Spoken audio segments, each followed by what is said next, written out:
Entre janeiro de 1970 e janeiro de 1971, foi publicado na revista Garou uma história em quadrinhos chamada Sekishoku Elegy, que a tradução seria algo como Elegia da Cor Vermelha, escrita e desenhada pelo Hayashi Seiichi, e foi uma das histórias em quadrinhos que causou um impacto enorme em como o mangá passou a ser produzido dali então. O Sekishoku Elegy, ele é desenhado em um estilo que às vezes parece um pouco arte nouveau, às vezes parece um pouco um desenho um tanto moderno, sem muita preocupação com a representação naturalista, mas ele também é um tanto experimental.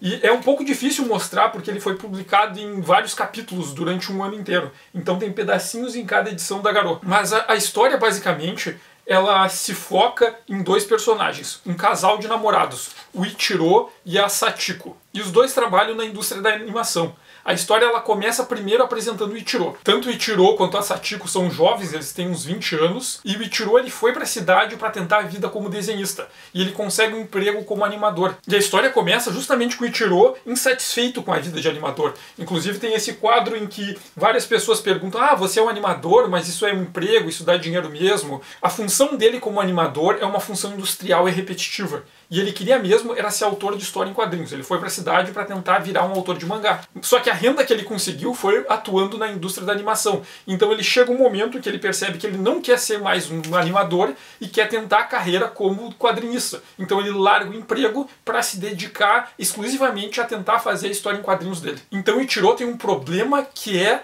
uma frustração por não conseguir estar no lugar que ele queria estar, não estar fazendo o que ele queria fazer e ser quem ele queria ser. Já a Sachiko, ela tem um outro problema. Ela, a princípio, vive com os pais, só que o pai dela combinou um casamento arranjado para ela. E ela não quer aquele casamento. Então ela sai da casa dos pais e vai viver com o Ichiro. A partir de então, a história se desenvolve do relacionamento dos dois vivendo juntos. Só que o relacionamento deles ele é baseado numa oscilação em momentos de grande felicidade, intimidade, e que eles conseguem se relacionar e trocar coisas, e momentos de grande frustração, que está muito relacionado ao fato deles não conseguirem se comunicar.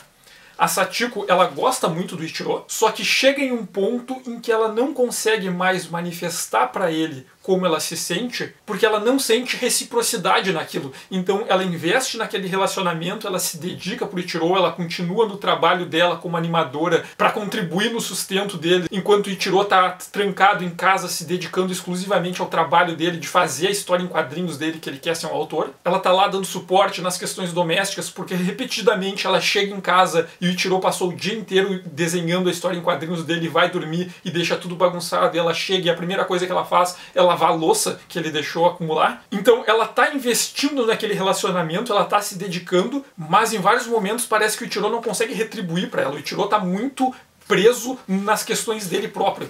Então ela também fica retraída e não consegue se abrir completamente para ele. Ela fica sempre esperando que ele retribua alguma coisa para ela dar um passo adiante. Já o caso do Ichiro, ele tá muito focado nele próprio. Ele tá pensando na carreira dele, em ser um quadrinista famoso, se dedica só àquilo e não dá valor para Sachiko lhe dando suporte para ele tanto quanto ela mereceria. Então tem momentos em que ele tá sozinho e ele demonstra que sente muita falta dela, o quanto ela é importante para ele, mas quando ela tá presente, ele nunca manifesta isso. Ele nunca mostra para ela o quanto ela é importante.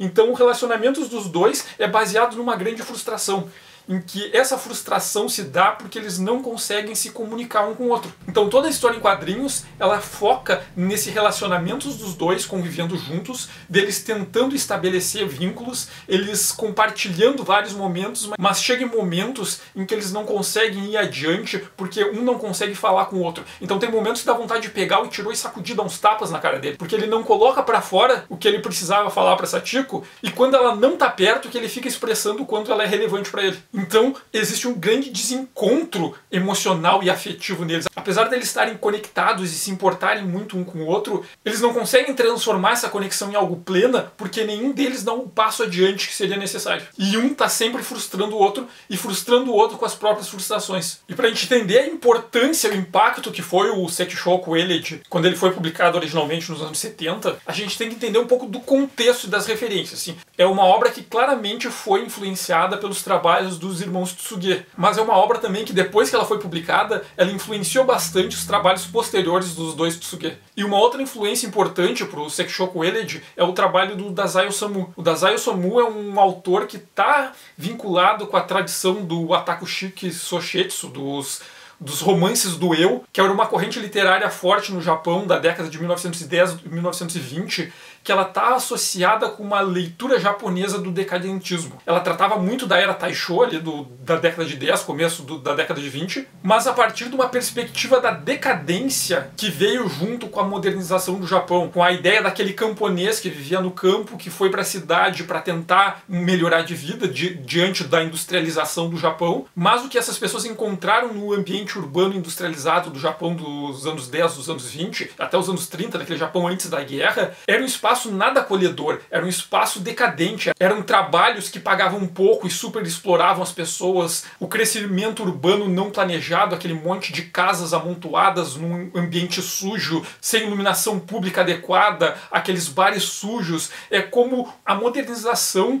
ela trouxe algum benefício para o Japão, mas ao mesmo tempo ela fez o Japão perder vários atributos e qualidades importantes que ele possuía antes, que eram relevantes para a cultura japonesa e eram relevantes para a qualidade de vida das pessoas que viviam ali, mas que eles se perderam nesse ambiente capitalista industrializado em que o Japão ainda não estava adaptado. E esse crescimento muito rápido dessa urbanização e dessa industrialização. Por exemplo, um dos livros do Dazai Osamu é O Pôr do Sol, em que ele conta a história de uma família descendente de nobres samurais, mas que com a modernização do Japão eles perderam tudo. Eles perderam o status social deles e perderam toda a riqueza deles que estava associado com aquela antiga economia de feudos. Então, nesse novo mundo, no mundo do Japão capitalista industrializado, eles não eram ninguém, eles se tornaram miseráveis. Mas apesar dessa família ter se tornado miserável, dela ter que morar num lugar para gente pobre, dela ter que frequentar espaços que eram da plebe, da pobreza, eles ainda têm uma pompa, eles ainda querem se comportar como se eles fossem importantes, como se eles fossem aristocratas. E além de todo o sofrimento disso, desse empobrecimento deles terem um orgulho,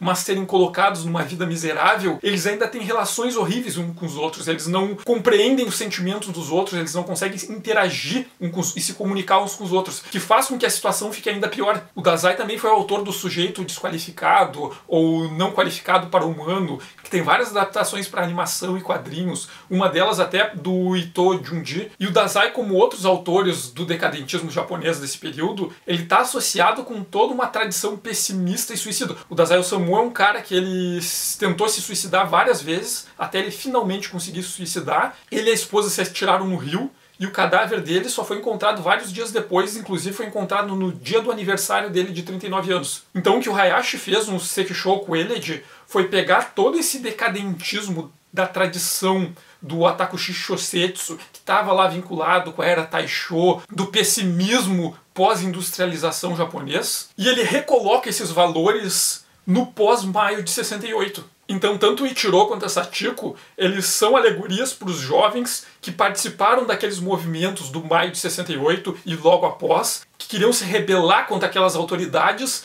mas que depois de rebelados não sabem o que propor. Tá, a gente quer romper com esse mundo. A gente vê isso como algo ruim, como algo injusto, como algo problemático. Mas eles não sabem o que oferecer no lugar. Eles não sabem com o que substituir essa sociedade que eles querem derrubar. Então o Ichiro, ele quer buscar liberdade, ele quer ser um artista, ele quer ser ele próprio, ele sai da casa da família, ele vai morar na cidade para ter sua carreira como artista, mas ele começa a trabalhar com aquilo e ele vê, pô, aquele romantismo do artista, ele percebe que o trabalho dele é manual, ele é um trabalhador braçal, como qualquer outro. Então ele passa o dia desenhando vários quadros repetitivos de uma obra da qual ele não vai ganhar autoria e ele não quer mais isso. Ele quer, eu vou ser meu autor de quadrinhos, eu vou querer ser eu próprio, ele vai querer ter um nome que se destaque e ser reconhecido como um autor. Só que ele faz o quadrinho dele, chega no editor e o editor diz, não, isso aqui não é bom, a gente não quer publicar teu trabalho. Então ele tem que lidar com aquela frustração de que ele não consegue propor uma alternativa para o modo de vida que ele não quer ter. E a Sachiko do mesmo jeito. Ela tá numa família que em 1970 fez um casamento arranjado para ela. Ela não quer casar, ela não quer que os pais dela decidam como ela tem que viver. Então ela sai de casa e ela vai atrás de quem ela confia, que é o Ichiro, e vai morar com ele, só que morar com ele é frustração. Porque ele diz que se importa, mas ele nunca retribui completamente os sentimentos dela. Então ela tá sempre naquela angústia, ela tá sempre em expectativas, esperando mais dele e o Ichiro não consegue retribuir porque o Ichiro tá mais concentrado nele próprio do que na Sachiko. Tem alguns momentos bem marcantes, assim, como quando eles estão com um problema de dinheiro e o Ichiro vira pra Sachiko e diz: ah, você deveria ter ido morar com alguém que tivesse mais estabilidade financeira. E aquilo é um impacto pra ela. Aquilo ofende ela profundamente, porque, pô, ela saiu da casa dela, ela tá vivendo com ele, ela tá trabalhando para sustentar eles, ela tá fazendo os trabalhos domésticos para ele poder se dedicar ao sonho dele a ser um autor de quadrinhos. E o cara diz pra ela que, ah, tanto faz que se tu tá aqui ou não, tu podia estar em outro lugar. E daí quando ela sai, ele entra em pânico. Pá, como é que ele vai fazer sem ela? Porque ele percebe que precisa dela. Só que daí quando ela volta, ele não diz pra ela o quanto ela é importante. Então eles vivem nesse problema, nessa grande frustração de não conseguirem se comunicar. E de estarem frustrando uns aos outros porque eles não conseguem falar o que eles sentem um pro outro. E a outra influência no Sekishoku Elegy, que vem da questão formal, é a novela vague francesa. Porque o que o Hayashi propõe aqui é tratar de um tema que é realista. Ele está falando da vida de duas pessoas que vivem numa cidade grande japonesa. Tudo que acontece na história é algo que poderia acontecer de fato no mundo real com pessoas reais. Só que apesar desse realismo temático, ele não segue um realismo, um naturalismo formal. Muitas vezes as cenas são mostradas numa sequência que elas não têm exatamente uma lógica de conexão, uma coisa que continua a outra. Porque não tem um naturalismo na estrutura da história em si. E muitas das imagens, elas são simbólicas. Elas não são exatamente o que está acontecendo, mas são um tanto do que as pessoas estão sentindo do que está acontecendo. E várias vezes a narrativa salta de um ponto ao outro. Está acontecendo uma cena e daí simplesmente pula para algo que é dias depois. Uma montagem que ela não é conectada uma cena com a outra, mas não chega a ser uma aleatoriedade como do surrealismo. Não é uma estrutura onírica, não é uma coisa de completamente aleatória, ou que o sentido se estabelece por uma lógica própria. São cenas do mundo real que saltam de momentos numa ordem não necessariamente cronológica ou cronológica com grandes espaços de tempo. E que muitas vezes ela representa não exatamente o que está acontecendo, mas alegorias para representar o que o personagem está sentindo naquele momento. Por exemplo, a história começa com o Ichiro caminhando com um personagem de desenho animado do lado dele, sem cabeça, sangrando. E o personagem fala várias coisas para ele, e em um momento ele se incomoda com aquilo e mata o personagem. Voa sangue e ele diz, ah, manda ele calar a boca e vai embora. É aquele momento em que ele decide que ele não quer mais ser animador, que ele vai fazer outra coisa da vida dele. Então, como o Hayashi representa isso, ele caminhando ao lado de um personagem de animação que não para de incomodar ele, ele mata o personagem. Então tem vários momentos que o Ichiro usa esse simbolismo do matar. Tem um momento em que ele decide que ele não vai mais morar na cidade, que ele não quer, tá cansado da cidade, que ele quer voltar para casa da família dele. Então ele faz arminha com a mão e fica olhando para várias paisagens urbanas diferentes e fica bam, bam, bam, e fica matando aquelas paisagens. Ou seja, quando ele mata simbolicamente essas paisagens, ele mata os sentimentos que ele tem sobre aquelas coisas. Então, do mesmo jeito que ele matou o personagem do desenho animado e aquele momento que ele diz, eu não amo mais a animação, eu não quero mais viver com animação, eu quero ser outra coisa, ele mata a cidade simbolicamente no momento que ele não quer mais viver naquela cidade, que ele pensa, não quero mais ter sentimentos sobre a cidade. Então é um recurso que o Ichiro faz, que é, quando um problema está muito grande para ele, ele mata simbolicamente aquela coisa. Então ele não precisa mais se relacionar com aquilo, ele não precisa mais ter sentimentos sobre aquilo. E facilita para ele porque ele não precisa mais lidar com aquilo que ele está sentindo. E essa é uma metáfora que aparece em vários momentos na história. Ou então quando o momento que a Sachiko aparece no apartamento dele a primeira vez, tipo, ele tá fora, vindo para casa, e ela simplesmente está lá escorada do lado de fora do apartamento, enquanto os insetos estão voando ao redor da lâmpada, e ela vê aquela mariposa voando em volta da lâmpada, e o Hayashi gasta 2 páginas inteiras só para isso, para a mariposa voando perto da luz e ela olhando para ela. É uma metáfora para talvez ela como uma mariposa, né? Porque ela está sendo atraída por aquele brilho do Ichiro, aquela ideia de talvez liberdade, de talvez apoio que ela vai ter com ele que ela não tem com a família, só que o Ichiro talvez não seja um cara tão legal assim como ela imagina que seja. Talvez ela vá mais se queimar nessa luz do que ser iluminada. E tem vários outros momentos em que a história parece seguir uma estrutura de uma narrativa um pouco naturalista, mas que no meio tem uma imagem poética que representa não só o que está acontecendo, mas um tanto dos sentimentos dos personagens. O momento que o Ichiro finalmente termina o mangá dele, pega todas as páginas e vai correndo para apresentar para a editora, a cena seguinte é uma página inteira em que o Ichiro não aparece, é só uma sala de escritório um tanto elegante, um balão de fala embaixo que mostra que o som está vindo de fora do enquadramento da página, que é uma fala do Ichiro apresentando o mangá dele, e simplesmente um editor sem rosto. Aqui a gente tem uma pilha de revistas Garou, e aqui no fundo um carimbo dizendo não aceito. O Ichiro larga o emprego dele para se dedicar a fazer aquele mangá que ele vê como uma chance dele de ser um autor importante. E quando ele apresenta, ele é rejeitado. Então ele tem mais essa frustração e que ele vai acabar descontando no relacionamento dele com a Sachiko. Então a frustração deles é essa bola de neve. Tem outro momento que o Hayashi constrói também de uma maneira bem poética, que é essas páginas em que, primeiro, a gente tem um quadro de forma naturalista do pai da Sachiko, que ele está simplesmente lá sentado bebendo. Depois nós temos quadros que não tem nem balões de fala, que são só a Sachiko e a mãe dela em prantos. O pai dela simplesmente aguarda de maneira impessoal longe. Tem um conflito entre a Sachiko e a mãe dela, que é representado de maneira indireta, com ela dizendo que odeia a mãe. E depois o pai querendo saber o que aconteceu e a mãe pedindo desculpas, que ele não fala isso diretamente, mas é o momento em que falam pra ela que o casamento dela tá arranjado e ela não quer. E o pai dela só observa de longe, de maneira impessoal. Isso não é função minha. O pai dela negociou o casamento dela e agora a mãe dela, que vai tratar das questões pessoais diretamente com ela, o pai dela atua nesse casamento de uma forma pública e externa, ele negociou o casamento com a outra família, e a mãe dela atua de maneira interna, pessoal, que é falar pra filha que ela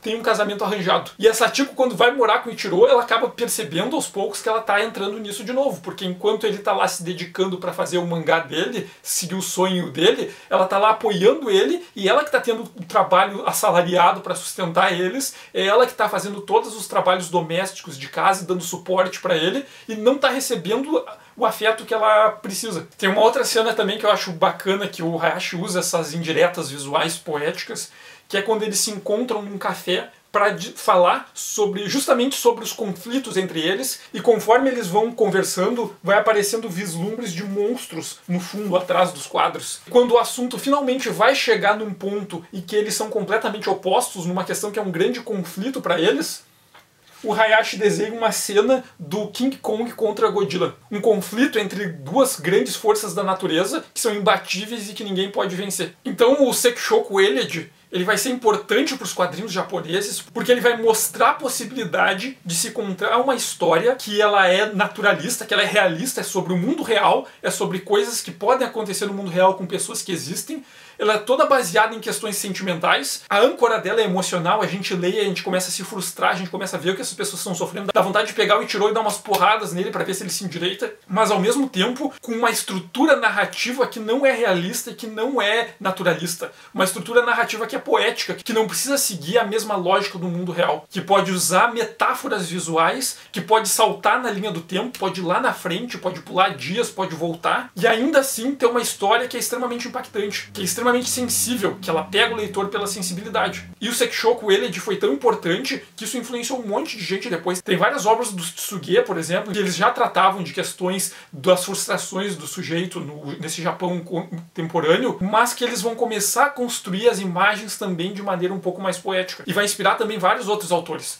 E o impacto foi tão grande que já nos anos 70 ela começou não só a influenciar outros quadrinistas, como artistas de outras áreas. Por exemplo, em 1972, um músico chamado Agata Moryo lançou uma música chamada Sekishoku Elegy, que é inspirada na história em quadrinhos. Ela fala do Ichiro, da Sachiko, da frustração entre eles e de como eles estão destinados ao sofrimento. Como a infelicidade talvez seja uma coisa que não dê pra escapar, que sempre volte. Em 2007, inclusive, foi lançada uma animação, que é uma animação, ela é um curta, ela é um resumo da história, ela perde algumas coisas de impacto visual em relação à história em quadrinhos, porque na versão em quadrinhos tem coisas que são muito específicas dos quadrinhos, e que na animação eles tiveram que adaptar com recursos diferentes, mas é uma animação bem legal. Inclusive eu vou deixar o link da animação na descrição do vídeo para quem quiser assistir. E por ter sido uma história em quadrinhos importante, que impactou bastante a produção dali dos anos 70 e o que veio depois, ela é uma obra que ela foi reeditada várias vezes, tem várias edições encadernadas,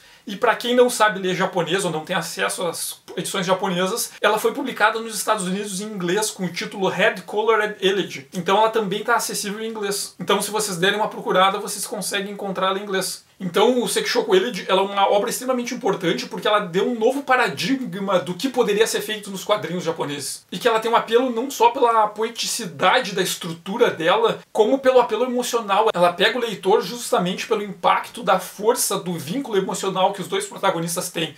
Como eles se importam muito um com o outro, eles gostam muito um do outro, mas eles não sabem lidar com essa relação, eles não sabem lidar com esse afeto. E com a frustração e o sofrimento que um impõe ao outro. Quem puder ter acesso a essa história, eu recomendo. recomendo, porque ela é importante para os quadrinhos japoneses. Procurem a versão em inglês, que não é difícil de achar. Quem puder curtir, seguir o canal, compartilhar, ajuda bastante, porque ajuda bastante o canal a crescer. Quem tiver comentários, sugestões também, sintam-se à vontade para escrever aí, eu vou responder na medida do possível. E obrigado e até o próximo vídeo.